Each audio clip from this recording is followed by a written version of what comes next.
global, la existencia de Dios. Estos dos temas vamos a abarcar el día de hoy con ayuda de Dios. La existencia de Dios. Aquí vamos a ver que tenemos nosotros, esa existencia va a ser de dos maneras, ¿verdad?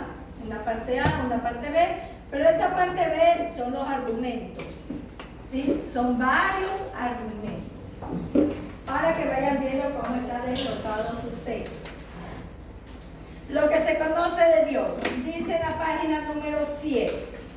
Tenemos la primera parte, A, incomprensible.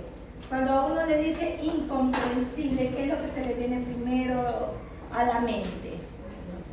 Si yo le digo a usted, a ver, usted me está diciendo algo, pero eso está incomprensible. No se entiende, no se entiende. No se comprende, ¿verdad? No se entiende lo que queremos manifestar. En este caso, ¿qué conocemos de Dios? Dice, vamos a ver por qué llamamos que es incomprensible. Dice que Dios es el ser infinito, en un sentido. Él es incomprensible. ¿Cómo pueden seres finitos comprender al ser infinito o ilimitado? Es decir, nosotros los seres humanos somos finitos, ¿verdad? Pero para nosotros decimos, ¿cómo vamos a saber cómo es Dios? ¿Qué será cierta su grandeza? Entonces es algo incomprensible para nosotros, para los seres humanos, que pensamos que es imposible todo lo que Dios puede hacer. Por eso dicen es incomprensible, porque Dios es un ser infinito. ¿Qué quiere decir un ser infinito? Tiene principio, comenzamos a hablar de Él, pero nunca terminaríamos de hablar de Él. Siempre tenemos palabra para hablar, palabra de Dios, por eso es infinito. Mientras que nosotros como seres finitos, nosotros decimos, uy, será la grandeza de Dios tanto, ¿verdad? Muchas veces nos ponemos a dudar o muchas veces pensamos que es imposible. Por eso se llama incomprensible. ¿Sí? Esa es la primera parte. Démonos cuenta que aquí lo que se conoce de Dios dice incomprensible. ¿Verdad? ¿De dónde se deriva? Que ya sabemos que Él es un Dios que tiene principio, ¿sí? Pero nunca tendrá fin. Al hablar de Dios, nosotros nos vamos a ir hablando de largo. Ese signo significa infinito en matemática, ¿verdad?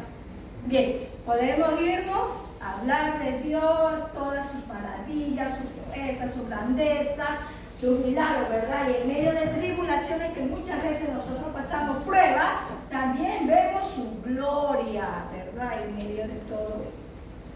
Entonces ahí vemos que es incomprensible. También dice aquí, vemos que dice Sofar en el libro de Job dijo, ¿descubrirás tú los secretos de Dios?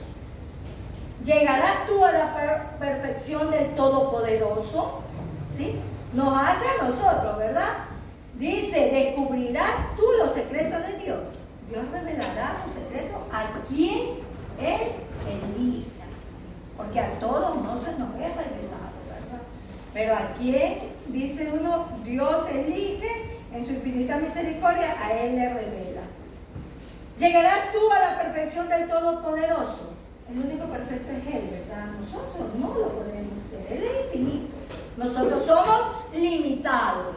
Nosotros no podemos, pero sí tratamos siempre de asimilarnos, ¿verdad? Al varón perfecto. En este caso, nuestro Señor Jesucristo. Amén. Dice también que Sofar no era, dice, un profeta inspirado, ya que algunos de sus razonamientos fueron considerados como falsos. Pero sus palabras resuenan a través de San Pablo en Romanos.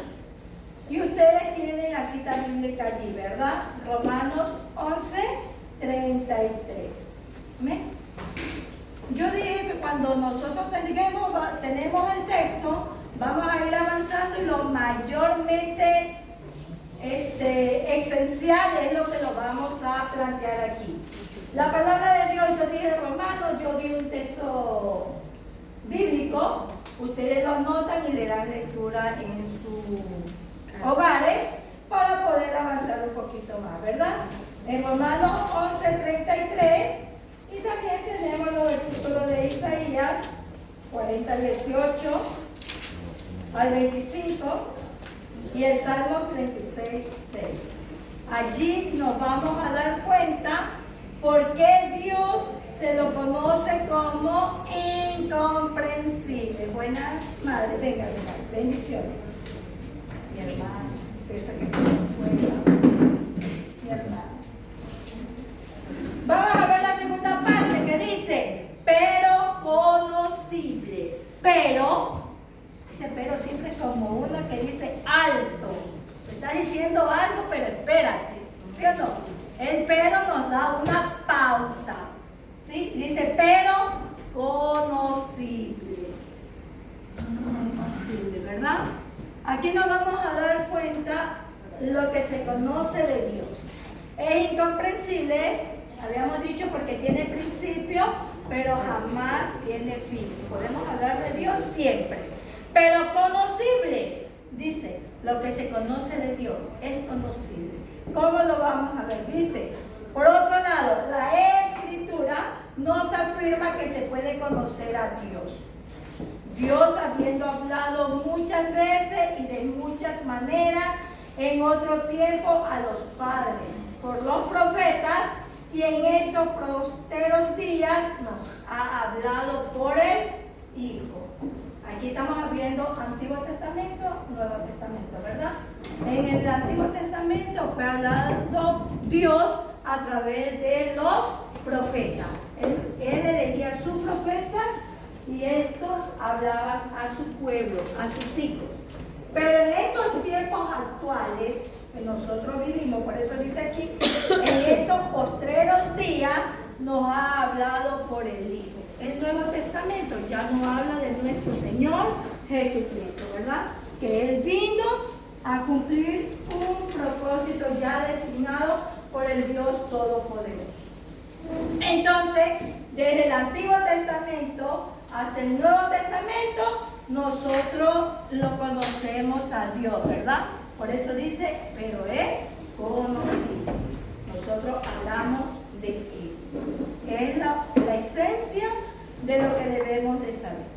Dice en el segundo párrafo, ¿verdad? Aunque el hombre sin ayuda no puede llegar a conocer al Dios infinito, es claro que Dios se ha revelado a sí mismo y puede ser conocido hasta el grado donde llega su propia revelación. Es lo que decíamos, ¿verdad? Que Él utiliza a quien desea utilizar, se le revela sus secretos más, dice uno, a quien desee, ¿verdad?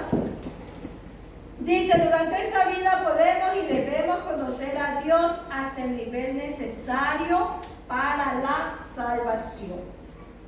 Dice, con fraternidad, servicio y madurez. Pero en la gloria celestial llegaremos a conocer más enteramente a Dios. Allí Él sí se nos va a mostrar tal y cual como es, a todos los que estemos en su gloria celestial. Amén. Aquí vemos que de esa manera podemos conocer a Dios. Después que conocemos a Dios, sabemos de su existencia, la existencia de Dios. Pero esta existencia la vamos a conocer a través de dos puntos. El primero dice el valor del argumento de la existencia de Dios, ¿verdad? Así tienen en su texto, ¿verdad? Vamos a dar lectura donde dice, algunas personas con buena razón cuestionarán el valor de los argumentos acerca de la existencia de Dios. En ninguna parte de la Biblia argumenta la existencia de Dios. Argumentar quiere decir donde están sobre varias investigaciones y van dando su propio criterio. A eso se refiere. Porque la palabra misma es inspirada por Dios. Nada ha puesto el hombre en sí. Es la inspiración de Dios a través de sus profetas que dejaron las palabras escritas. Por eso es que aquí dice que en ninguna parte de la Biblia argumenta la existencia de Dios, pero le está diciendo nosotros los seres humanos, ¿verdad? Ella asume su existencia como un hecho aceptado. Es decir, todo lo que está escrito es porque así fue inspirado por Dios. Dice que el primer versículo de la Sagrada Escritura afirma que en el principio creó Dios los cielos y la tierra, ¿verdad? Que a eso nadie le puede argumentar, no, Él nomás creó una parte del cielo. No, dice que Él creó los cielos y la tierra. Él creó un todo, ¿verdad? Todo el universo que nosotros conocemos. Amén. Seguimos. Segundo párrafo dice, el creyente y todos los adoradores de Dios han aceptado la existencia de Dios como un acto de fe. ¿Sí? Como un acto de fe. Sabemos de la existencia de Dios porque nosotros tenemos la certeza de que no lo vemos, pero le creemos, ¿verdad? Le creemos a Dios. Por eso dice que es como un acto de fe. Los adoradores de Dios han aceptado la existencia de Dios como un acto de fe. Bien, dice que algunos teólogos, ahí nos dan dos ejemplos como Soren, yo no sé hablar inglés, como mi hermana que mi hermana se sabe inglés, pero parece que fuera nombres ingleses, ¿verdad? Soren Kierkegaard, yo no sé, pero por ahí va, la idea ustedes como cantan. Y Karl Barth dice que rechazan toda teología general o natural y afirman que Dios puede ser conocido solo como un acto de fe. Solamente porque yo tengo fe, yo voy a creer en Dios. Y ellos afirman eso, ¿verdad? Sin embargo, la fe del creyente no es ni ciega ni irrazonable. Es decir, sabemos que es verdadera, es real, que Dios existe, ¿verdad? Que aunque nosotros no lo vemos, no lo palpamos, no lo tocamos, pero sabemos que Él existe y Él está en todo nuestro alrededor. Donde sea que yo vaya, está Dios conmigo y también está con cada uno de vosotros. Digan amén. La fe es un don de Dios. ¿Sí? La fe es un don de Dios. Por eso muchas veces nosotros como cristianos decimos, uy, es que no, mi fe, sí le creo a Dios, pero sí lo da. Tenemos ahí qué hacemos, ¿verdad? No, tambaleamos o se nos viene la duda, ¿sí? Pero es un don que Dios nos da y nosotros debemos siempre pedirle al Dios Altísimo que aumente siempre nuestra fe, que nuestra fe no vaya menguando. Pidámosles aquel bello don que Él otorga, porque no lo otorga el pastor, ninguno de nosotros, que somos hermanos, ¿verdad? Ese don de fe lo da el mismo Dios Todopoderoso. Y de acuerdo otra vez de las pruebas que pasamos, de las dificultades que tenemos, nos damos cuenta que allí va acrecentando nuestra fe, porque le creemos al Dios Todopoderoso y sabemos que con Él vamos a seguir avanzando. Amén. Y de ahí yo tengo que por eso el salmista dice, el salmista sabemos que se refiere a David, dice como consuelo para los creyentes, los cielos cuentan la gloria de Dios y el firmamento anuncia la obra de su mano. ¿Sí? Es un versículo donde nosotros le damos lectura y dice, los cielos cuentan la gloria de Dios. Si nosotros nos sentamos en un cielo de esperanza, nos apuntamos y comenzamos a ver el cielo, nos damos cuenta de su infinidad, ¿verdad? Su inmensidad. Entonces allí nos damos cuenta la gloria que Dios ha puesto a través de todo lo que ha creado. Dice, los cielos cuentan la gloria de Dios y el firmamento anuncia la obra de su mano. Todo lo que en él hay creado, ¿verdad? Todo el universo, este vasto universo. Cuando era pequeña, me daban esas clases sobre los planetas, que el planeta donde uno vive, ¿no? Y uno decía, vivimos en la planeta. Empezábamos primero por el lugar, dice uno, donde uno vive, la ciudad, la parroquia, ¿no? ¿Verdad? Y nosotros, después se iban que dentro de esa ciudad, la parroquia, estaba la provincia, después la provincia, el país, después del país vemos el continente, vemos el mapa mundi. Pero al ver el mapa mundi solamente vemos el planeta Tierra, no vemos todo. Entonces dice uno, como hasta donde da nuestra mente, a esa edad, yo decía, uy, qué inmensidad, ¿verdad? Qué inmensidad. ¿Y quién lo habrá creado? Porque sí me hacía esas preguntas, ¿verdad? Uno iba a la iglesia, escuchaba los sermones que daba el cura, bueno, porque éramos de esa religión, pero nunca venía una explicación acerca de aquello, de quién era Dios, de la existencia de Dios, toda la grandeza que Él puede hacer, ¿no? Entonces yo sí me decía en mi yo interior, ¿quién habrá hecho todo esto? ¿Cómo se habrá formado? Y después que nos venían las teorías de la evolución, las teorías de los demás, uno se hacía la idea que a través de todas esas teorías íbamos surgiendo, pero realmente, ahorita que uno ya está adulto y me ha tocado enseñar, ya he obviado ciertos temas que realmente no son, como quien dice, un carácter obligatorio que usted lo tiene que dar para que el niño aprenda.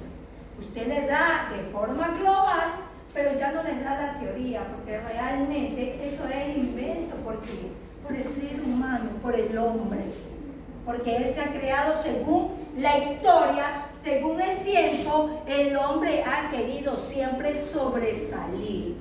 Y nos damos cuenta a través de su palabra que todo este vasto universo, toda su inmensidad, porque si Guayaquil, yo me pongo a pensar, Guayaquil, de aquí al Guasmo y aquí al norte, es inmenso, más aún toda la provincia del Guaya, como nuestro Ecuador.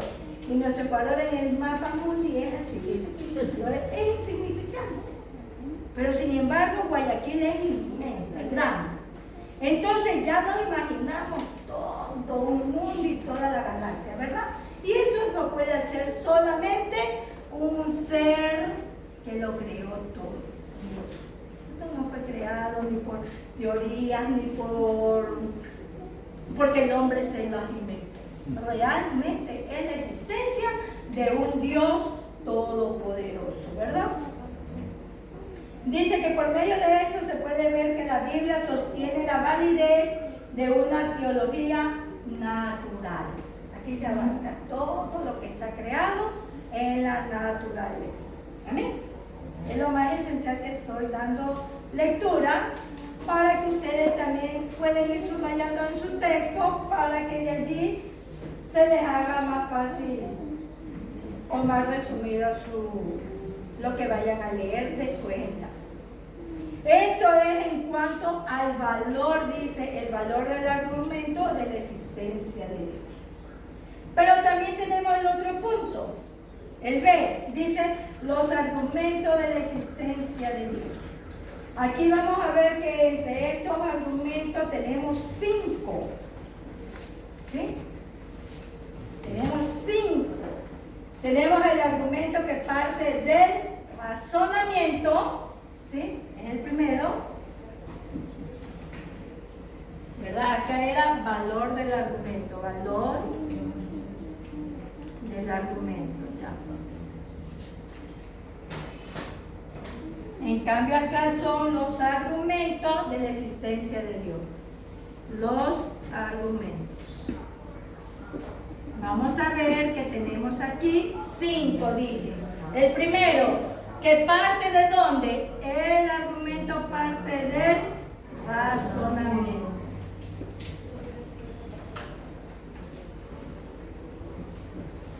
Parte del razonamiento. Allí vamos a ver que tiene subdivisiones, ¿verdad? El otro parte de la naturaleza.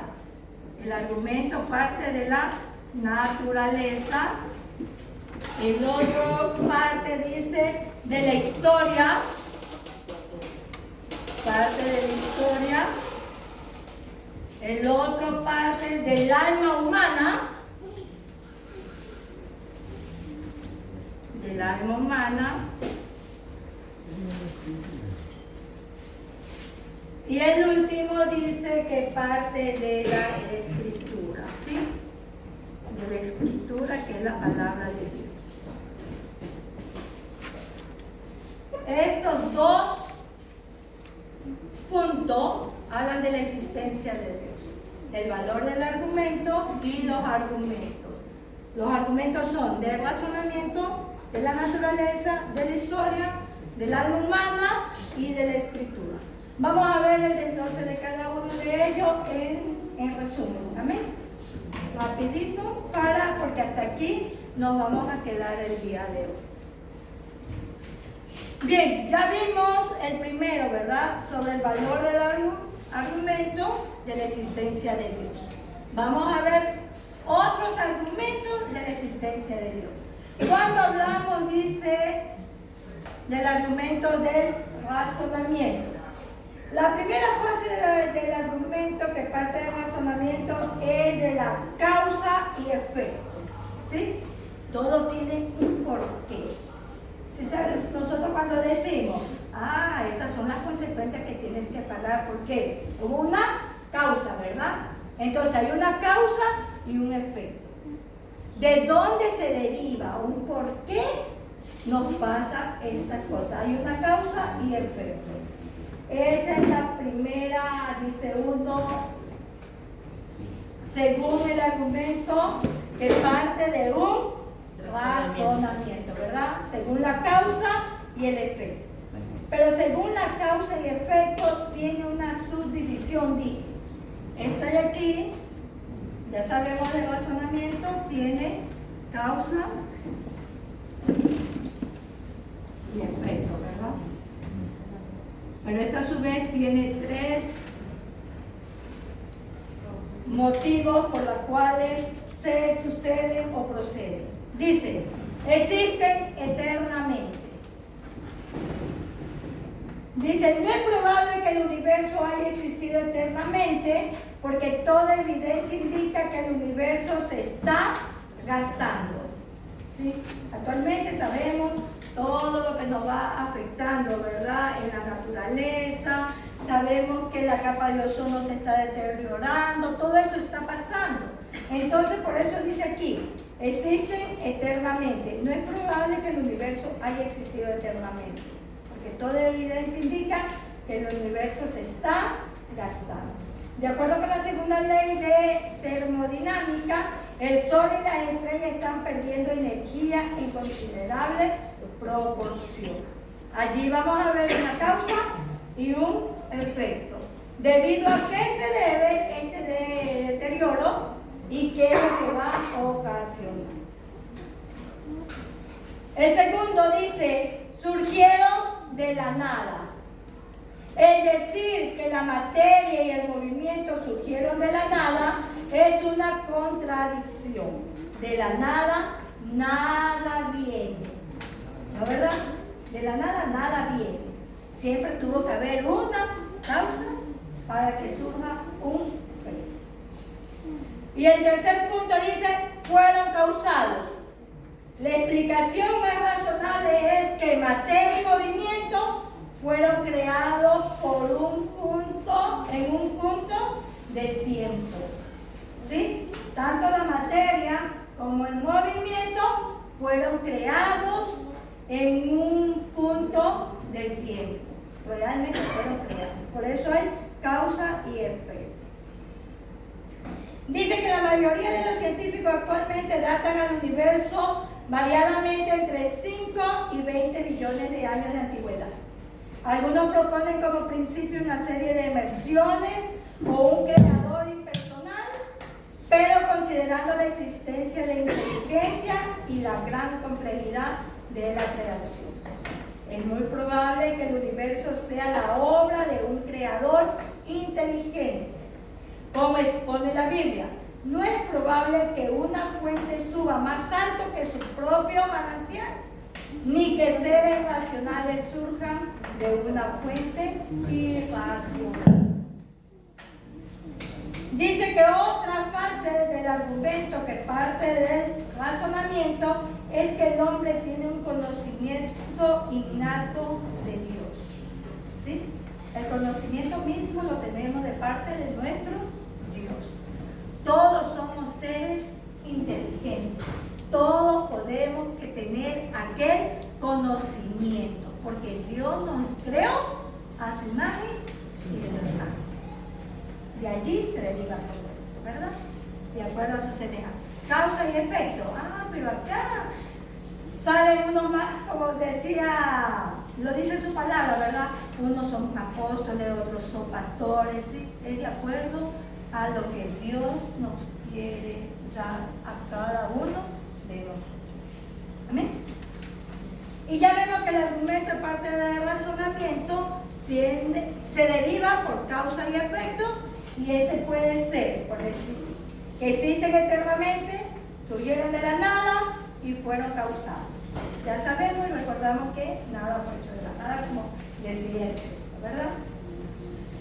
El argumento que parte de la naturaleza dice: para casi todo encontramos un propósito designado en la naturaleza. Todo el universo despliega un movimiento preciso y ordenado. Allí está el resumen de todo lo que es la naturaleza. Que todo el universo despliega un movimiento preciso y ordenado. Nomás démonos cuenta de los movimientos que tiene la Tierra, que son dos, ¿verdad? Son tres, pero más conocidos son dos: el movimiento de rotación y el movimiento de traslación. Nosotros no lo vemos, pero en este mismo instante se están cumpliendo aquellos dos movimientos, ¿verdad? Pero eso, ¿quién lo creó? ¿Quién lo puede hacer? Solamente el Dios Todopoderoso. Por eso dice que la existencia de Dios está basada en aquel argumento de la naturaleza. ¿Sí? Vamos con el argumento que parte de la historia.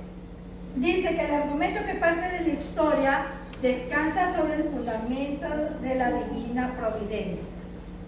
Dice que los estudiantes de historia, a no ser que estén ciegos o sean parciales, descubrirán la obra de la divina providencia, porque ellos se basan en hechos.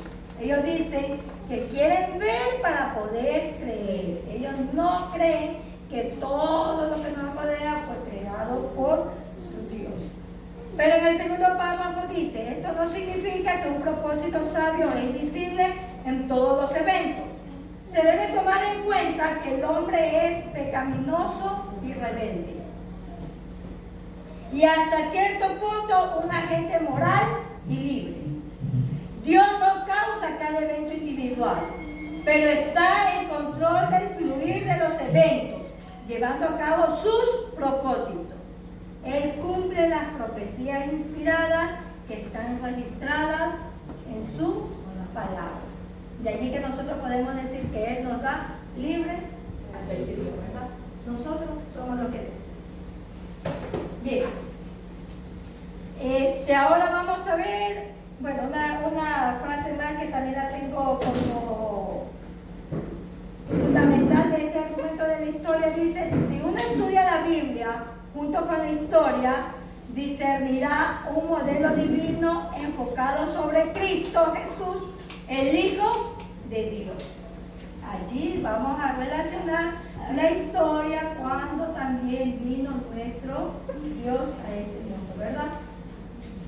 Bueno, para cuando nosotros avanzamos nuestros estudios seculares, es decir, nos estamos estudiando para bachilleres, aparte, nos enseñan la historia. Y a base de la historia nosotros vemos que decían, pero yo me acuerdo que decía en Historia Universal, los balcones adornados que engrandecen el gran palacio. Era un tema de historia. Y viendo bien, están relacionados cuando Nabucodonosor, el rey Nabucodonosor, Le puso aquel jardín a su esposa que quería engalanarle y le diseñó aquel jardín. Y la historia me habla de aquello, pero no lo va relacionando con lo divino que crea, que es palabra de Dios. Entonces, cuando nosotros nos damos cuenta que a través de la historia sí está relacionada la palabra de Dios, siempre ha estado relacionada. Por eso se argumenta que se basa la existencia de Dios también en la historia. Y el argumento que dice que parte del alma humana. Vamos a ver por qué dice este argumento. Estamos pasando ya de la hora, pero quiero terminar hasta este punto. Amén. Dice que el argumento que parte del alma humana tiene dos partes. La de la imagen de Dios en el hombre y la de la naturaleza moral del hombre. ¿Sí? Eso es lo principal. La de la imagen de Dios en el hombre y la de la naturaleza moral del hombre. Es decir, nosotros nos reflejamos a través de la imagen de Dios de acuerdo a cómo somos como personas. Cómo somos como personas. Y de acuerdo a cómo nos portamos. Dice de la naturaleza moral, ¿verdad? Abarca todo lo que es valor. La palabra de Dios declara que el hombre está creado a la imagen de Dios. ¿Sí? Por eso nosotros siempre decimos, nos fundamentamos en el alma humana. La imagen de Dios que está en nosotros y la naturaleza moral que también mora en cada uno de nosotros. Dice que un Dios, ese está en el último párrafo, un Dios personal nos hace responsable por nuestra conducta y nuestra actitud. ¿Sí? Eso es lo fundamental de nuestra alma humana, un Dios personal. O sea, Dios, nosotros reflejamos a Dios a través de esto, ¿verdad? Que nos hace responsables por nuestra conducta y nuestra actitud. Si yo vengo con ustedes con una cara, no te vas a leer, te pongo a hacer, ¿qué es esto? Entonces usted ya ni quiere venir, ¿verdad? Es la actitud la que muchas veces nos hace coger pánico o nos hace desistir de algo. Vuelvo y repito, aquí no estamos para poner cero a nadie, aquí no estamos porque usted no participa, aquí no estamos porque no pudo cumplir. Si esta vez no pudo tener el deber, no hay problema, lo trae la otra semana. Sí. No lo trae la otra semana, le doy la otra semana. Culmina el trimestre, si no cumplió ahí sí, ya no lo puedo ayudar. Ya, listo.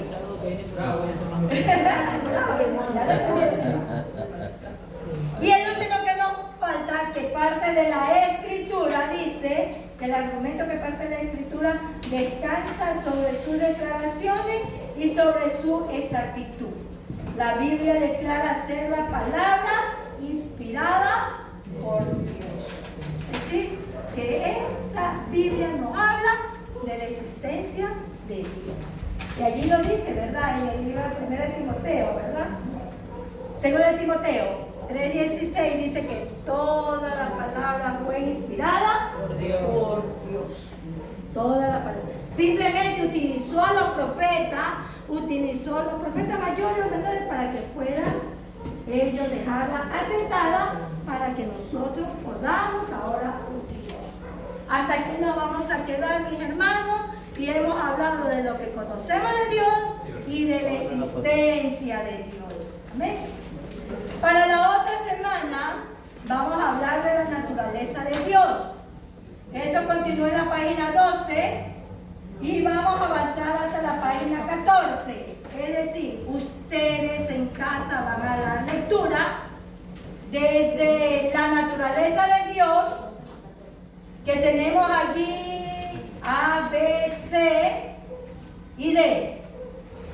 ¿Sí? Es decir, lo último, primero vimos lo que se conoce de Dios, la existencia de Dios, pero ustedes van a hacer el resumen de la naturaleza de Dios, que es desde la página 12, 13 y 15 y 14. Es un pequeño resumen, lo esencial, como lo hemos dicho, para que ustedes sepan por qué. Ese día simplemente voy a hacer, ¿verdad? Que entendió usted de la naturaleza Dios. Todo lo que usted haga, todo lo que usted haga, hágalo en hojita para yo calificarle de toda manera que usted ha leído. Yo sé que no tenemos mucho tiempo, que somos ocupados, somos mamá, papá, trabajamos, tenemos que estar en casa, pero si no vamos a dar por Dios. Pero yo no le digo que me pase las páginas 13, 14, 12, 13, 14. Le estoy diciendo lo esencial para comprender la naturaleza de Dios. Habla de la naturaleza de Dios, pero ¿qué nos dice? Dios es espíritu, Dios es perfecto, Dios es personal y Dios es uno. ¿Por qué nos dice los 4 números? ¿Por qué nos dice que es 4? Listo.